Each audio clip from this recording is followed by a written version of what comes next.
রাজধানীর সোহরাওয়ার্দী উদ্যানে জাতীয় সমাবেশের মাধ্যমে নিজেদের শক্তি জানান দিয়েছে বাংলাদেশ জামায়াত ইসলামী। আসন্ন ত্রয়োদশ জাতীয় সংসদ নির্বাচনকে সামনে রেখে আয়োজিত এই সমাবেশে যোগ দেয় সারা দেশের লাখো জামায়াত নেতাকর্মী। এছাড়াও এনসিপি, গণ অধিকার পরিষদ সহ ইসলামী ঘরানার রাজনৈতিক দলের নেতাদের উপস্থিতিও ছিল চোখে পড়ার মতো। পিআর পদ্ধতিতে জাতীয় সংসদ নির্বাচন ও স্থানীয় সরকার নির্বাচন আগে দেওয়া সহ ৭ দফা দাবির এই সমাবেশ রীতিমতো আলোচনার কেন্দ্রবিন্দু হয়ে উঠেছে। এই সমাবেশের পর অনেকটি স্পষ্ট হয়েছে যে আগামী নির্বাচনে বিএনপিকে টেক্কা দিতে বৃহত্তর জোট গঠনের পথে এগোচ্ছে জামায়াত, এনসিপি সহ ইসলামী দলগুলো।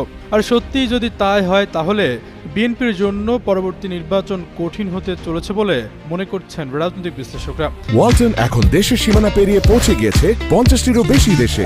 ওয়ালটন, ঘরে ঘরে বিশ্বজুড়ে। এমন পরিস্থিতিতে দেশের বৃহত্তর রাজনৈতিক দল বিএনপি ও সমমনা দলগুলোর নির্বাচনী ভাবনায় জটিলতার আভাস মিলেছে। যদিও দলের ভারপ্রাপ্ত চেয়ারম্যান তারেক রহমান অনেক আগে থেকেই নির্বাচন কঠিন হওয়ার বিষয় নিয়ে নেতাকর্মীদের সতর্ক করে আসছেন। রাজনৈতিক অঙ্গনে বিএনপির মিত্র দল হিসাবে পরিচিতি রয়েছে আমার পার্টি বাংলাদেশ বা এবি পার্টির। সে কারণেই বিএনপির মতো জামায়াতের সমাবেশে আমন্ত্রণ পায়নি দলটি। জামায়াতের ৭ দফার সমাবেশ পরবর্তী নির্বাচন ভাবনা জানতে চাইলে এবি পার্টির সভাপতি মুজিবুর রহমান মঞ্জু যুগান্তরকে বলেন, যেহেতু নির্বাচনের তফসিল ঘোষণা হয়নি তাই ভোট জোট নিয়ে এখনই কোনো মন্তব্য করা কঠিন। প্রতিটি রাজনৈতিক দল নিজ নিজ কৌশল অবলম্বন করবে, এটাই স্বাভাবিক। জামায়াতের দাবি ও সমাবেশ প্রসঙ্গে জানান, তাদের সভায় আমাদের দাওয়াত দেওয়া হয়নি।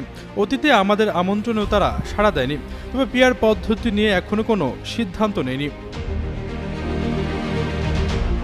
এদিকে পিআর পদ্ধতিতে নির্বাচনে বিএনপির বিরোধিতা সময়ের সাথে সাথে আরও বেশি তীব্র হচ্ছে। দলটির শীর্ষ নেতারা বলছেন, আগামী নির্বাচনে যে কারোর সাথে ভোটের লড়াইয়ে তারা প্রস্তুত রয়েছে। তবে কোনোভাবে নির্বাচনকে বিলম্বের পায়তারা করা হলে প্রতিরোধ গড়ে